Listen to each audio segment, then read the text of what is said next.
하면서 조금 좀 우리가 한숨 돌릴 수 있는 그런 때가 되었지만 조금 더 단계가 낮아져서 우리 교우들이 예배 드리는데 불편함이 없게 그렇게 되었으면 좋겠습니다. 그래서 어쨌든 우리가 조심스럽게 하기는 해야 되겠지만 우리 좌석수의 20%니까 한 70명씩 이렇게 예배를 드릴 수 있고, 그래서 이제 앞으로 좀 우리가 조심스럽게 오후 예배도 좀 부활해야 되겠고, 또 심야 기도에도 부활해야 되겠고, 조심스럽게 생각을 하고 있습니다. 이렇게 우리 교우들이 많이 기도하시고 그렇게 마음을 가져주셨으면 고맙겠습니다. 오늘은 마태복음 18장 이 본문을 가지고 실족이란 이런 제목의 말씀을 드립니다. 실족이라고 하는 말은 사실은 우리가 평상시 잘 사용하지 않는 말이에요. 이를 실자, 발족자 이렇게 해서 발을 헛딛는 걸 얘기하는 거죠. 일단 문자적으로 보면 발을 헛딛는다. 그래서 우리가 가끔씩 뭐 이렇게 뉴스를 보면 누가 이렇게 등산하다가 실족사했다, 발을 헛디뎌서 넘어져서 사망했다, 그런 거잖아요. 그리고 발을 헛디는 것도 헛디는 거지만은 뭐 행동을 잘못했을 때도 실족이라는 말을 쓰고, 또 죄를 지었다라고 할 때도 실족이라는 말을 씁니다. 어쨌든 죄를 짓는다 이렇게 해석을 하면 일단 되겠어요. 그런데 이제 우리가 이 7절부터 14절까지 말씀을 이렇게 놓고 보면서, 그러면 실족하는 것, 죄를 짓는 것도 물론 문제지만 그 뒤에서 그 죄를 짓게 하는 어떤 그 동력이 있다는 거죠. 죄를 짓게 하는, 실족하는 사람이 있고 실족시키는 사람이 있다, 그런 얘기를 하면서, 그러면 실족한 사람과 실족시키는 사람의 그 죄가 누가 더 클까라고 할 때 실족시키는 사람의 죄가 더 크다라고 하는 결론을 내리고 있습니다. 그러면서 우리가 읽지 않았지만 여러분 6절을 보세요. 거기 보면 누구든지 나를 믿는 이 작은 자 중 하나를 실족하게 하면 차라리 연자 맷돌이 그 목에 달려서 깊은 바다에 빠뜨려지는 것이 나으니라. 이 짧은 한 절 말씀 속에서 일단 세 종류의 사람이 나옵니다. 일단은 작은 사람이 이렇게 나오고 있고, 그리고 실족한 사람, 그리고 실족시킨 사람. 물론 이제 작은 자는 실족한 사람과 같은 말이에요. 그런데 이 작은 자, 실족한 사람이 죄를 졌는데 문제는 실족시킨 사람이 있다는 거죠. 그러면 실족한 사람과 실족시킨 사람의 죄가 어느 것이 더 크냐 그럴 때 실족시킨 사람의 죄가 더 크다라고 하는 그런 이야기예요. 그래서 연자맷돌을 그 목에 매서 바다에 빠뜨려지는 것이 낫다라고 할 때 누구 목에다가 연자맷돌을 거느냐, 실족한 사람이냐 실족시킨 사람이냐라고 할 때 성경 말씀 잘 보면 실족시킨 사람을 얘기하는 거예요. 그 실족시킨 사람의 목에다가 연자맷돌을 달고 바다에 빠뜨리는 것이 낫다 하면서, 실족한 것과 실족시킨 것의 죄가 어느 것이 더 크냐라고 할 때 실족시킨 사람의 죄가 더 크다, 이렇게 볼 수가 있어요. 동서고금에 이렇게 어떤 형벌을 내릴 때, 어떤 사람에게 사형 재판을 내릴 때 이렇게 목에다가 연자맷돌을 매서 바다에 빠뜨리는 그런 사형 제도를 하는 나라와 그런 시대가 있었을까라고 이렇게 놓고 보면 뭐 찾기는 어렵습니다만은, 물론 여기서는 그런 사형 제도가 있었다라고 하는 걸 얘기한다기보다는 그만큼 실족시키는 사람의 책임과 죄가 더 무겁다, 그런 얘기를 하고 있는 겁니다. 우리가 이제 그 유명한 선악과 사건을 보면 그 말씀이 이렇게 됐잖아요. 창세기 3장에 나오는데, 우선 아담과 하와가 나오고 있고 그 다음에 뱀이 나와요. 하나님께서 에덴 동산에서 아담과 하와를 살게 하시면서 너희들이 이 동산 안에 있는 모든 열매는 먹어도 좋지만 동산 한복판에 있는 선과 악을 알게 하는 그 나무 열매는 먹지 말아라. 그 먹으면 너희들이 종종 죽는다, 이렇게 말씀하셨어요. 그런데 그거를 이제 아담과 하와가 잘 지켰습니다. 그러면서 뱀이 나타나는 거예요. 하나님께서 지으신 모든 짐승들 가운데서 이 뱀이 가장 간교하다, 이렇게 말씀하시면서 이 뱀이 와서 먼저 여인 하와를 꿰입니다. 하나님께서 이걸 먹지 말라 그러셨느냐 그랬더니 먹지도 말고 만지도 말라 그랬다. 그런데 이 뱀이 하는 말이 그렇지 않다. 이걸 너희들이 먹으면 눈이 밝아져서 하나님처럼 된다. 그럼 미혹을 받는 거예요. 그 미혹을 받으면서 하와가 다시 선악과를 바라보니까 그전에는 평범하게 보이던 그 선악과가 더해서 보암직도 하고 먹음직도 하고 지혜스러울 만큼 탐스럽기도 한 그 모습으로 보이는 거예요. 평소에는 그렇게 돋보이지 않았거든요. 근데 사단의 미혹을 받으면서 그것이 돋보였던 거예요. 벌써 이렇게 점점 마음이 거기로 가고 있는 거잖아요. 그러면서 이걸 사단이 하는 말처럼 먹으면 너희 눈이 밝아져서 하나님처럼 된다 해서 이걸 정말 먹었어요. 그래서 이거를 자기 남편 아담에게도 줍니다. 그래서 인류의 조상인 아담과 하와가 다 선악과를 먹어요. 일단 범죄했잖아요. 그러면은 아담과 하와가 선악과를 따먹었다는 그 실족과 그걸 따먹으라고 충동한 사단, 누구의 죄가 더 클까요? 성경을 보면은 사단의 죄가 더 크다는 거예요. 이 본문에도 마찬가지잖아요. 실족한 사람보다 실족시킨 사람의 죄가 더 크다는 거예요. 그걸 우리가 어떻게 알 수 있는가 하면은 어쨌든 아담과 하와가 선악과를 따먹었어요. 그러면서 하나님께로부터 진노를 받기는 받습니다. 그러면서 여인들은 뭐 해산의 고통, 남자들은 노동의 고통, 흙이니 흙으로 돌아간다는 고통. 그러면서 인간에게 3대 악재가 찾아왔습니다. 죄와 사망 권세와 사단의 권세가 찾아왔어요. 그런데 그렇게 실족한 아담과 하와에게도 하나님은 그래도 긍휼을 베푸시면서 그들에게 살 길을 열어주십니다. 그러면서 가죽옷으로 그들에게 입히고, 그리고 구약시대 때는 양과 염소, 소 이런 걸 잡으면서 그 제사라고 하는 그런 절차를 통해서 죄사함 받고 하나님께로 나아가는 길을 그리 열어놓으신 거예요. 그리고 마지막 때 하나님의 독생자 예수님께서 이 땅에 오셔서 우리의 허물과 죄를 담당하시고 십자가에서 죽으시고 부활하시면서 예수님의 십자가 권호를 의지해서 우리 인간에게 하나님께로 나아갈 수 있는 길, 죄사함 받을 수 있는 길을 열어놓으신 거예요. 그러니까는 아담과 하와가 실족했지만 그들에게 또다시 살 수 있는 길을 구약시대 때는 제사를 통해서, 신약시대 때는 예수님의 십자가 공로를 통해서 그렇게 열어놓으셨다라고 하는 거예요. 그런데 실족시킨 사단은 똑같이 저주를 받아요. 너는 일평생 흙을 먹을 것이고 너는 배로 기어다닐 것이고 여자의 후손과 너는 평생 원수가 될 것이고 여자의 후손은 너의 머리를 상하게 할 것이고 너는 그의 발꿈치를 상하게 할 거다. 그렇게 말씀하신 거예요. 이것이 창세기 3장 15절에 나오는 말씀인 겁니다. 발꿈치를 상한다는 것과 머리를 상하게 한다는 말씀이 무엇인가 하면은 발꿈치를 상하게 한다는 것은 사단이 예수께서 이 땅에 오셨을 때 가룟 유다, 빌라도 이런 사람들 충동해서 예수님 십자가에 못 박잖아요. 이것이 발꿈치를 상하게 하는 겁니다. 그런데 예수님께서 십자가에서 죽으시고 부활하시면서 사단의 머리를 부수시는 거예요. 죄의 권세, 사망 권세, 사단의 권세를 부활의 권세로 승리하시잖아요. 그럼 믿는 자로 하여금 사단을 이기고 사망 권세를 이기고 죄를 극복할 수 있는 그런 길을 예수님의 십자가를 통한 믿음의 권세를 통해서 그렇게 우리 가운데 허락해 주신 겁니다. 그러니까 사단은 그렇게 아담과 하와를 실족시키면서 평생 진노와 저주를 받고 그리고 그에게는 용서의 길을 열어놓지 않으셨어요. 아담과 하와에게는 제사를 통해서 용서의 길을 열어놓으셨지만은 사단에게는 용서의 길을 주지 않으셨습니다. 그러면서 사단은 요한계시록 마지막 장을 보면은 유황 불구덩이에 들어가고 영원한 무저갱 속에 집어넣어서 영원토록 그 어두운 곳에서 슬피 울며 이를 가하는 그런 거를 사단에게 하나님께서 진노로 내리신 겁니다. 여러분 무저갱이라는 말이 뭔지 압니까? 무저갱, 무저, 끝이 없다 그 말이에요. 바닥이 없는 굴이다 그 말이에요. 그러니까는 사단을 그 무저갱에 집어 던져 놓으면은 바닥이 없으니까는 영원토록 추락하는 거예요. 바닥이 없으니까 그곳에 떨어져서 일평생 그 어두운 곳에서 떨어지면서 슬피 울며 이를 가는 그런 저주를 사단에게 내려놓은 겁니다.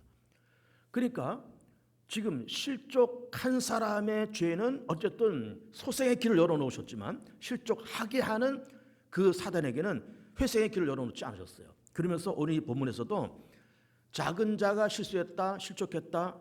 그런데 그를 실족하게 한 사람의 죄가 더 커서 연자맷돌 그 목에 달고 바다에 빠지는 그런 형벌을 받는 것이 마땅하다. 그런 말씀을 하시고 있는 겁니다. 우리나라에 이제 큰 지금 현재 두 가지 이단들이 있잖아요. 첫째는 신천지고 두 번째는 하나님에게 그 안상홍이 만든 하나님의 교회입니다. 이 두 교단이 지금 우리 한국의 개신교를 흔들고 한국 기독교를 흔들고 있습니다. 그래서 뭐 안타깝게도 우리 교회에서도 몇 사람들이 그렇게 신천지로 넘어갔지만 이렇게 보면은 신천지에 넘어간 분들이 참 안타깝고 불쌍하지만 사실은 더더욱 하나님의 진노와 저주를 받아야 될 사람들은 누군가면은 그 바로 이단들의 교주인 거예요. 안상홍, 그의 부인 장길자, 그리고 또 신천지의 이만희, 이런 교주들이잖아요. 그렇게 하면서 이 사람들이 어마어마한 부를 축적했습니다, 여러분. 이 사람들이 상상을 초월한 부를 축적했어요. 그 신도가 우리 몇십만이다 하면서 그 재산을 엄청나게 축적을 했습니다. 그런데 그렇게 거짓말과 이단과 거짓지리를 내뱉으면서 다 멀쩡하게 예수 믿고 멸정하게 교회 다니는 사람들 다 끌고 갔잖아요. 다 실족시킨 거잖아요. 그럼 실족시킨 그 죄가 얼마나 클까? 상상을 할 수 없을 만큼 어마어마한 형벌과 진노가 그들 가운데 기다리고 있을 것 같아요. 제가 지난주에 그 단테 신곡을 얘기했잖아요. 주인공이 일주일 동안 지옥을 구경하고 여러을 구경하고 천국을 구경한 거를 쓴 것이 단테의 신곡입니다. 그 단테의 신곡을 보면은 지옥도 이렇게 층이 있다는 거죠. 지하 1층, 지하 2층, 지하 3층. 그러면서 맨 밑바닥, 맨 밑바닥. 아마도 이단의 교주들이 지옥에 떨어진다 그러면은 지옥 맨 밑바닥에 떨어질 것 같아요. 왜? 실족시킨 그 죄가 너무 크기 때문에 그렇습니다. 지금은 화려해서 내가 몇십만 원 모았다 그러면서 엄청난 부를 모은 그런 사람들이지만은 지옥 가장 밑바닥에 떨어져서 그야말로 용서의 기회도 없이 일평생 슬피 울며 이를 가하는 진노와 저주를 받으면서 평생을 거기서 살 것 같아요. 왜? 그 죄가 크기 때문에 그래요. 실족시킨 죄가 그만큼 크기 때문에 그렇습니다. 가끔씩 이제 제가 참 가슴 아픈 얘기를 듣습니다. 그것이 뭔가 하면은 뭐 이렇게 중직자 가정의 자녀들이 이렇게 믿음을 버렸다, 교회를 떠난다, 뭐 교회를 안 다닌다 그런다, 그런 얘기를 가끔 들어요. 그러면 참 안타까운 거예요. 야, 중직자들인데 중직자들의 가정에서 자녀들이 그렇게 일이 벌어진다는 거예요. 왜 그럴까? 이제 궁금하던 차에 어떤 제3자가 나한테 얘기를 해주는 겁니다. 목사님, 뭐 그 집에 그런 일이 생겼죠. 그 집에 아이들이 이렇게 교회 안 다니고 믿음 버리고 다 그랬다면서요. 그렇다고. 목사님 왜 그런지 아세요? 그분이 그 중직자가 아이들한테 앉으면 교회 흉보고, 앉으면 기독교 흉보고, 앉으면 교회 흉보고, 앉으면 교육자 흉보고 그랬다는 겁니다. 아니 그러니 이 젊은 사람들이 자기 믿음 유지하기도 바쁜데 젊은 사람들이 직장 다니고 뭐 돈 벌고 이제 결혼해서 가정 꾸려서 애들 하나 둘 낳으면 그 손이 얼마나 많이 가요. 교회 다니기 힘들고 예수 믿기 참 힘든 그런 젊은 사람들이 부모한테 그런 부정적인 얘기를 들으니까 그러니까는 그나마 있던 믿음도 까먹고 교회 뛰쳐나가고 그런 일이 벌어지는 거예요. 안타깝잖아요. 그러니 아니 그렇게 이제 믿음 가져서 겨우 걸음마 할 만한 그런 아이들한테 자꾸 부정적인 얘기를 하니까 본인도 시험 들고 아이들 더 시험 들고 그러니 그렇게 실족시킨 부모의 죄가 얼마나 크냐 그 말이에요. 그래 우리가 말을 잘해야 돼요. 특히 중직자들은 더 말을 잘해야 돼요. 멀쩡한 구역장이 구역 식구들 앉혀놓고 다 교회를 참 복되게 만들고 예수 믿는 것이 참 축복이라고 얘기하고 우리 믿음이 참 귀하다고 얘기를 해야지. 아니 이게 구역 예배드리고 만나서 구역장에 그 이제 뭐 예수 믿은 지 얼마 안 된 초신자들 구역 식구들한테 교회에 뭐 흉보고 뭐 교역자 흉보고 기독교 흉보고 그러면 그 사람들이 어떻게 믿음을 쓰겠습니까? 그러니까는 우리 예수를 믿는 것이 중요하지만 교회 다니는 것이 중요하지만은 실족시키는 일은 이게 더 큰 죄입니다. 그러니까는 오늘 본문에서도 실족시키는 일 때문에 세상에 화가 있다는 거예요. 그런데 실족시키는 일이 없을 수는 없지만은 실족시킨 그 사람에게는 더 큰 화가 임한다 하면서 실족시키는 죄를 범하지 말라는 말씀을 하시고 있는 겁니다. 그런 차원에서 본다 그러면은 우리는 남들을 죄짓게 만들고 남들을 실족시키는 그런 직업도 가져서는 안 돼요. 예를 들면 도박 산업, 마약, 매춘, 그리고 또 어떤 음란한 유흥업소 그런 것을 우리는 운영을 해서도 안 되고 그런 업소에서 우리는 취직도 해서도 아니 되는 겁니다. 사람을 실족시키는 그런 일, 그런 것에 동조하거나 그런 일을 우리는 직접 해서도 안 되는 거예요. 그러니까 이제 우리만 예수 열심히 믿고 우리만 교회 열심히 다닌다고 하지만 우리는 말로써 행동으로써 부지불식간에 많은 사람들을 실족시킨 경험이 우리 가운데 다 있습니다. 다 회개해야 됩니다. 저도 회개해야 되고 여러분도 회개해야 돼요. 다 회개해야 돼요. 실족시키는 일을 너무 많이 했기 때문에 그래요. 그래서 오늘 본문 한번 보시면 6절 한번 다시 보겠습니다. 누구든지 나를 믿는 이 작은 자 중 하나를 실족하게 하면 차라리 연자 맷들이 그 목에 달려서 깊은 바다에 빠뜨려지는 것이 나으니라. 7절에 실족하게 하는 일들이 있음으로 말미암아 세상에 화가 있도다. 그렇잖아요. 그런데 실족하게 하는 일이 없을 수는 없으나 실족하게 하는 그 사람에게는 화가 있도다. 그러면서 실족하는 것도 문제지만 실족하게 하는 그것도 문제다. 그리고 그 죄가 더 크다. 이 말씀을 하시고 있는 겁니다. 그런 이제 두 번째 주제로 넘어와서 8절 9절에서는 무슨 말씀을 하시는가 하면은 이 불구자를 얘기해요. 불구자. 자, 눈이 범죄하냐? 눈 빼. 팔이 범죄하냐? 팔을 잘라. 다리가 범죄하냐? 다리를 잘라. 그러면서 그 불구자의 몸을 가지고 천국 가는 것이 온전한 몸을 가지고 지옥 가는 것보다 더 낫다. 그런 말씀을 하시고 있는 거예요. 여러분 이것도 놀라운 얘기입니다. 근데 먼저 말씀드리고 싶은 것은 이 말씀을 일단은 문자적으로 해석하지 마세요. 그렇게 말씀하신 의도를 우리는 알아야 됩니다. 자, 근데 우리가 이 말씀을 보기 전에 그러면 우리도 어쨌든 눈으로 손으로 발로 부지불식간에 죄를 짓습니다. 그럼 죄 지면 그걸 자르라는 거예요. 발로 죄를 짓는다. 우리가 다닐 때 안 다닐 때 얼마나 많이 다녔어요? 손으로 얼마나 많은 죄를 저질렀어요? 눈으로 보지 말 거를 보아서는 안 될 거를 우리는 얼마나 많이 보면서 살았어요? 그리고 우리가 미운 사람을 얼마나 째려보면서 살았어요? 눈으로 범죄 많이 했잖아요.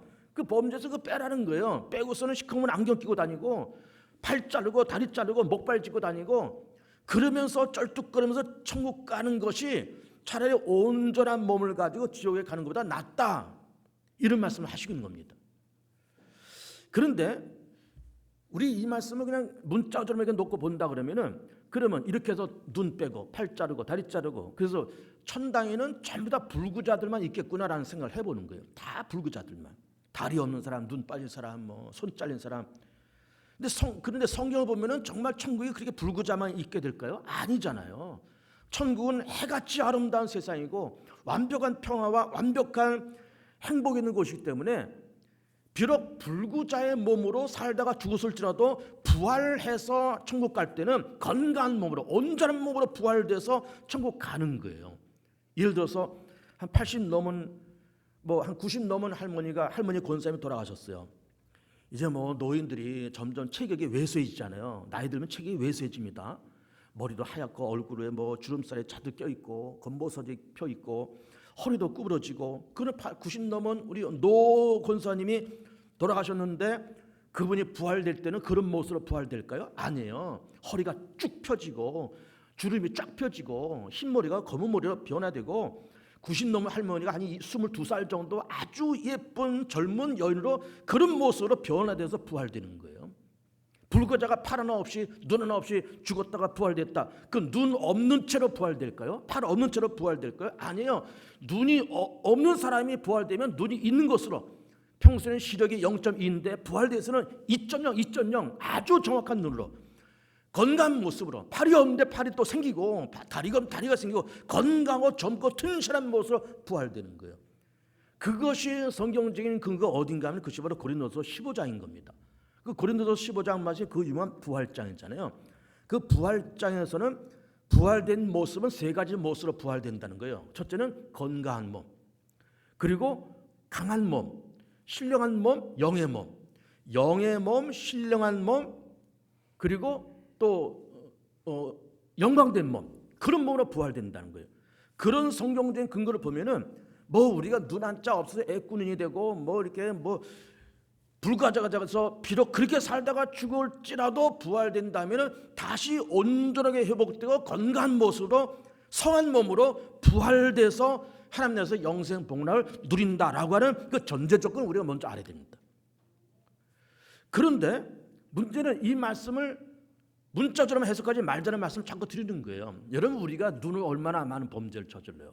별거 다 쳐다보면서 삽니다. 우리는 볼 거 안 볼 거 다 쳐다보면서 싫은 사람 째려보면서 손으로 범죄하고 발로 범죄하고 다닐 때 안 다닐 때 다 돌아다니고 입으로는 또 얼마나 많이 범죄해요. 입으로는 오늘 이 말씀에 입이란 말은 없지만 입으로 또 얼마나 많이 범죄해요. 흉보고 실쭉거리고 얼마나 많이 범죄해. 그럼 이거 범죄했으면 혓바닥 잘라야 돼요. 그러면은. 그런데 이거는 문자로 해석하면 곤란해요. 미안하지만 혓바닥 다 잘라야 된다. 입으로 범죄 혓바닥 다 잘라야 된다. 그럼 다 봉을이 돼요. 나도 마찬가지, 여러분도 마찬가지, 다 봉을이 돼야 돼요. 우리 그렇게 살아야 될까요? 그 문자로 그렇게 해석하지 말자 그 말이고, 여기서 말씀하시는 주 내용이 뭔가 하면은 우리가 세상 살면서 죄를 지을 수 있다 그 말이에요. 죄 지을 수 있는데, 그러나 우리가 내 믿음과 내 사명과 그리고 내가 지켜야 될 달란트를 지키면서 가면서 당하는 고통과 아픔을 이걸 끌어안고 일평생 가자 그 말이에요. 예를 들면 우리가 세상 살면서 많은 공동체 가운데서 삽니다. 가정도 공동체고 교회도 공동체고 다 그렇습니다. 예를 들면 가정을 예를 든다 그러면은 우리가 이제 부부가 만나서 뭐 몇십 년 동안 그렇게 살지만은 뭐 그 여자 그 남자랑 뭐 100% 마음이 딱딱 맞아서 사는 건 아니에요. 뭐 살다가 찌그덕거리기다가 투닥거리기도 하다 그러면서 삽니다. 아이들도 다 우리 마음에 다 드는 것 아니에요. 마음에 안 들고 다 그럴 때가 있습니다. 또 우리가 교회 다니면서 때로는 믿음이 떨어질 때도 있고 교회에 대해서 불편한 감정도 들 때도 있고 그래요. 그렇지만은 우리는 가정이 됐던 교회가 되었던 내 사명, 내 교회, 내 가정을 지켜나가면서 그러면서 당하는 아픔과 고통을 끌어안고 살아가는 그러한 삶. 남편이 핍박해요. 남편이 바깥으로 걷돌아요. 1, 2년도 아니고 10년 동안 그러고 있어요. 그래도 그 남편의 이름 석자를 가슴에 품고 눈물로 기도하면서 10년, 20년의 세월을 지켰다. 그것도 아픔인 거예요. 팔 하나 잘려지는 것 이상으로 아픔이 있어요. 근데 그거를 감당하면서 가보자는 거예요. 왜? 믿음을 위해서. 왜? 공동체를 지키기 위해서. 왜? 가정을 지키기 위해서. 왜? 교회를 지키기 위해서. 하나님의 나라, 하나님의 복음, 의, 정의, 그리고 자유, 복음을 위해서 내 사명을 위해서 그 아픔을 기꺼이 감당하면서 가자 그 말이에요. 팔 자르라 눈 빼라 그 말이 아니에요. 여러분 미운 자식을 평생 가슴에 품고 마음에 안 드는 자식을 가슴에 품고 일평생 살아가는 것은 팔 하나 잘라지는 것보다 더 큰 아픔입니다. 마음에 들지 않는 믿음 없는 남편을 끌어안고 일평생 살아간다. 눈 없이 사는 것보다 더 힘들어요. 눈 없이 사는 것보다. 그런데 그거를 그 아픔을 감당하면서 끝까지 가보자 그런 이야기예요. 왜? 복음을 위해서. 왜? 가정을 지키기 위해서. 왜? 믿음을 위해서. 정의를 위해서. 자유를 위해서. 인권을 위해서. 그걸 감당해 보자 그런 이야기예요. 우리는 지금 개신교를 다니고 있잖아요. 그래서 제가 요 근래 개신교회는 크게 세 가지 교단이 있다는 말씀을 몇 번 드렸습니다. 로마 카톨릭 교회, 동방정교회, 그리고 개신교 세 교단이 있습니다. 여러분 우리는 개신교회 다니고 개신교라고 하는 말은 개혁교회란 말이에요. 개혁. 이 카톨릭의 잘못되고 부패한 것을 개혁하면서 나왔잖아요. 우리가 늘 개혁교회가 개신교회의 그 말은 개혁교회란 말이에요. 우리 개혁교회 다니고 있습니다. 근데 우리는 개신교를 다니면서 참 편안하게 다니고 있어요. 2021년도 지금도 우리 얼마나 편안하게 교회를 나왔습니까? 요즘은 뭐 편안하다 못해서 이제 집에서 핸드폰으로 예배를 드리는 시대가 됐으니까 얼마나 편해요. 근데 이게 편안하게 개신교가 편안하게 정착해서 편안하게 교회 다니고 편안하게 예배를 드린 것이 그냥 된 것이 아닙니다, 여러분. 절대로 그냥 된 것이 아니에요. 종교 계기를 났잖아요. 1517년에 종교계를 났습니다. 로마 카톨릭 교회 신부고 사제고 수도사고 비텐베르그 대학의 교수인 마틴 루터가 비텐베르그 대학 성당 정문에다가 95개의 반박문을 붙이고서는 종교 계기를 났습니다. 카톨릭의 비리, 카톨릭의 부패, 성경적이지 않은 카톨릭의 문화, 행정, 예배 이런 거를 조목조목 하나씩 다 들어서 95개 종을 만들었어요. 그 중에 가장 핵심적인 것은 면죄부 사건이죠. 로마 카톨릭 정부에서 베드로 대성당을 줘야 될 텐데, 로마 교황청을 줘야 될 텐데 돈이 많이 들어요. 어떻게 할까 연구를 하다가 잔머리를 굴렸죠. 면죄부를 만들자. 이거 5만 원짜리, 10만 원짜리, 뭐 100만 원짜리 면죄부 만들어서 이거 사라. 이래서 100만 원짜리 면죄부 사면 이거 너 사는 즉시 너의 죄가 용서되고 네 아버지 죄가 용서되고 돌아가신 네 할머니 죄도 용서돼. 이러면서 팔았어요, 여러분. 돌아가신 네 아버지 죄도 용서돼. 지금 같으면요, 우리는 무슨 그런 코미디 같은 얘기를 하냐 하면서 콧방귀를 끼겠지만은 그 당시에 그걸 믿었다니까 그 사람들이. 그 당시에 기독교인들이 로마 교황청에서 그 말을 믿어서 진짜 면죄부를 샀다니까요. 또 그걸 팔아서 번 돈으로 로마 교황청을 줬다니까요. 왜 그랬을까요? 그들이 성경을 몰랐기 때문에 그래요. 그때는 평민들이 성경을 읽을 수가 없어요. 다 라틴어로 되어 있기 때문에 그 성경책을 신부, 사제들만 성경 읽고 사제들이 이렇게 설교했지 성경책을 평신도들이 갖고 있지도 못했어요. 성경도 없었고. 그러니까는 무지하니까 로마 교황에서 그렇게 말하니까 그 돈을 주고 다 그래 산 거예요. 심지어 어떤 말까지 했느냐? 면죄부를 사라. 얼마짜리 면죄부 사라. 그러면 이 교회 헌금통에 네가 면죄부를 사고 네가 그 동전을 그 헌금함에 놓는 순간 이 동전이 헌금함 밑바닥에 땡그랑하고 떨어질 것 아니에요? 그 땡그랑하고 떨어지는 그 순간 네 죄가 용서되고 네 할아버지 죄가 용서되고 네 돌아가신 네 할머니의 죄가 그 당시 용서돼. 그런 말을 하면서 면죄부를 팔았어요. 얼마나 이 코미디입니까?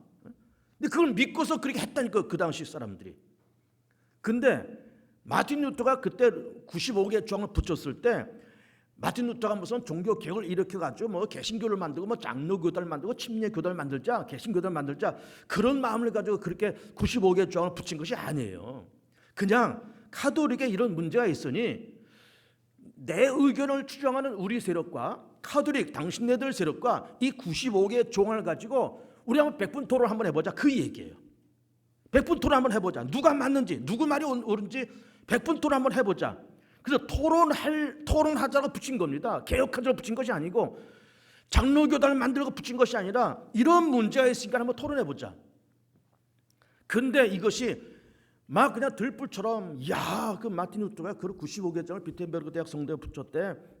보니까 그다 맞는 말이야. 그러면서 평소에 무지했던 사람들이 그 마틴 루터의 그 말이 맞아 하면서 들불처럼 그렇게 일어난 거예요. 그러면서 종교개혁이 시작됐습니다.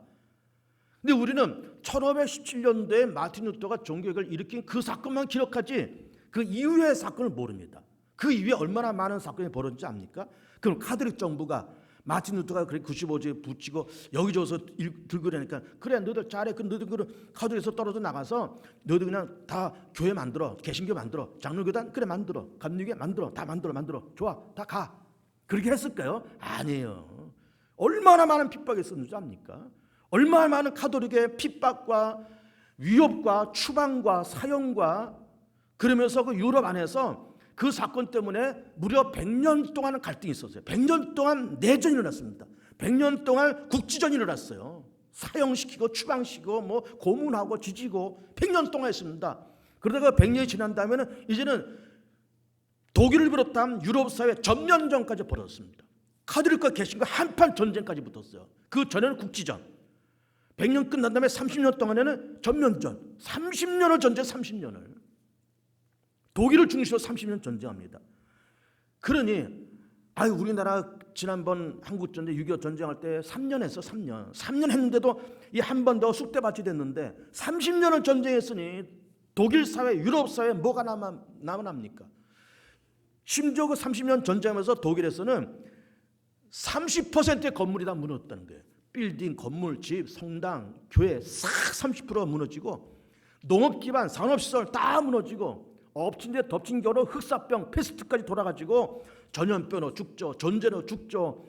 전쟁이 나니까 여기저기 뿔뿔 흩어져 도망가죠. 그러면서 30년 전쟁하면서 독일을 중심으로 전쟁을 하는데 30년 전쟁이 끝나면서 독일 국민이 절반으로 줄었다는 거예요. 여러분.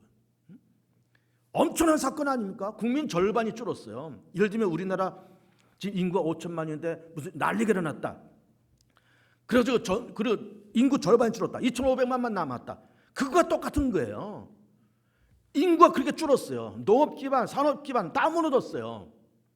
그리고 나서 30년 전쟁이 끝난 다음에 독일 베스트팔렌이라는 곳에서 그 유명한 베스트팔렌 조약을 합니다. 그것이 언제냐면 1648년이에요. 그러니까는 1517년에서 시작된 종교개혁이 100년 동안의 갈등이 있다가 100년 갈등 끝난 다음에 30년 동안의 전면전을 펼치고 그 전쟁이 끝난 다음에 더 이상 우리 싸우지 말자. 그러면서 카톨릭 대표, 개신교 대표 모여서 베스트팔렌에서 모여서 베스트팔렌 평화조약을 썼어요. 그것이 1648년이에요. 그러면서 카톨릭은 개신교를 인정하고 개신교는 카톨릭을 인정하고 그러면서 130년 동안의 전쟁과 그 국지전과 전면전을 통해서 유럽 사회가 혼란에 빠진 다음에 베스트팔렌 평화조약이 1648년도에 써지고 그때부터 개신교가 이제는 어깨를 펴고 한숨을 쉬게 됐습니다. 숨을 쉬게 됐어요. 이제는 누구로부터도 제약받지 않고 누구로부터 위협받지 않고 종교의 자유와 개신교의 자유가 그 개신교의 자유를 얻은 것이 종교 개혁을 일으킨 1517년에 그때부터 갑자기 종교의 자유가 얻어진 것이 아니라 130년에 지지고 볶고 난리를 치면서 전면전까지 하면서 130년 동의 갈등 속에 일어난 그런 사건이에요. 그러면 독일 정부는 다른 나라는 다 그렇다 치고 독일에서 30년 전쟁이 일어났으니 그 절반 줄었다 그랬잖아요. 그걸 복구하는데 얼마 걸리냐? 100년이 걸렸습니다. 100년. 그러니까는 100년 동안의 어떤 갈등, 30년 동안의 전면전, 그 복구하는데 100년. 그러면서 개신교가 유럽에서 정착하는데 무려 230년이 걸린 거예요. 그냥 된 것이 아닙니다, 여러분. 독일에서는 인구 절반이 죽고 흑사병으로 죽고 전쟁통에 죽고 외국으로 도망가고 절반이 줄어드는 큰 아픔을 겪으면서 개신교가 안정을 찾고 그렇게 탄생한 거예요. 우리는 그냥 주일날 되면 덜렁덜렁 책가방 들고 성경책 하나 들고 와서 예배드리고 11시 예배드리고 요즘 밥은 안 하지만 밥 한 그릇 먹고 또 커피 먹으면서 뭐 희덕희덕 뭐 구역식으로 모여서 뭐 이렇게 농담도 하고 뭐 교제도 하고 그렇게 자유롭게 교회 다니지만 이렇게 된 것이 그냥 된 것이 아니고 그런 어려움과 눈물과 땀의 소산이 지금 이렇게 나타나고 있는 겁니다. 나타나고 있는 거예요. 왜 그렇게 했을까요? 왜 230년 동안 그렇게 갈등하였을까요? 복음을 위해서, 하나님의 정의를 위해서, 자유를 위해서, 믿는 자의 권리를 위해서 그렇게 싸워서 얻은 것이 이게 개신교예요. 그냥 된 것이 아닙니다. 그냥 된 것이.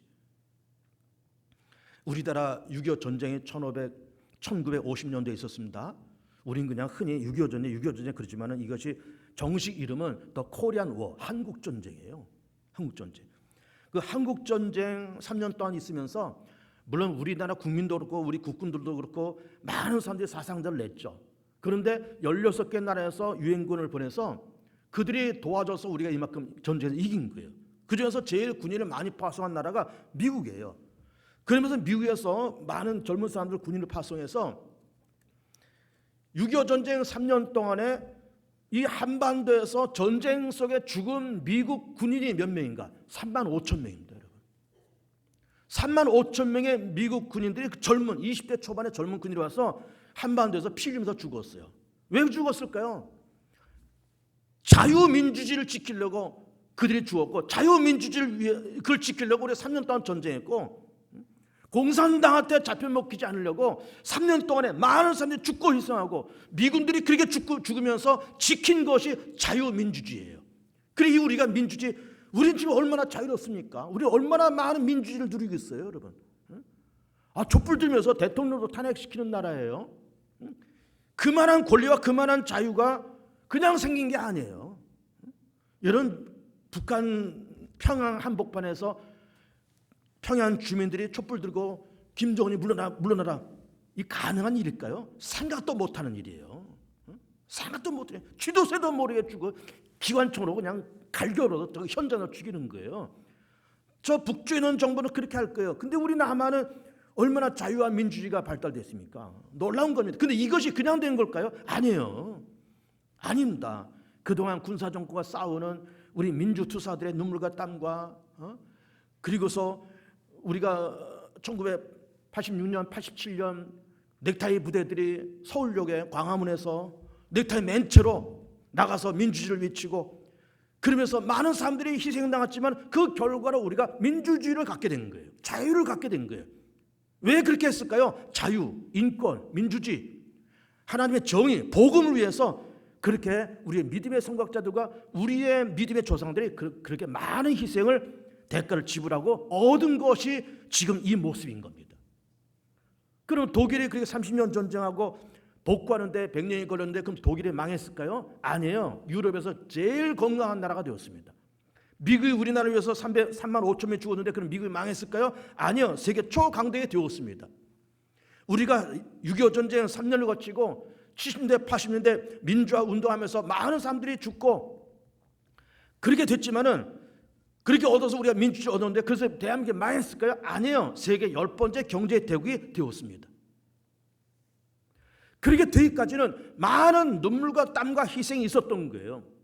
그러니까 우리는 내 가정을 지키고 내 교회를 지키고 내 믿음을 지키고 내 사명과 내 달란트, 내가 십자가를 짊어지고 감당해 나가는데 힘도 들고 시간도 들고 눈물도 있고 땀도 있고 고통도 있고 아픔도 있고 팔 하나 잘라지는 아픔 이상의 아픔도 있어요. 눈 하나 빠진 거 이상의 아픔도 있습니다. 그러나 그거를 꾸준히 감당하면서 가는 그 믿음과 인내를 통해서 하나님의 나라가 완성되고 복음이 완성되고 정의가 완성되고 자유가 완성되고 또 그런 사람들이 천국에서 영생을 누리게 되는 것이죠.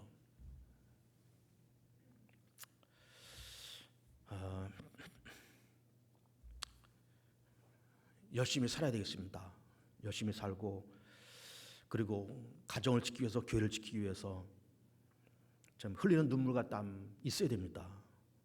그리고 자식들 앞에서 우리가 말 조심해야 됩니다. 괜히 뭐 기독교 흉보고 대한민국 교회 흉보고 그러면 안 되잖아요.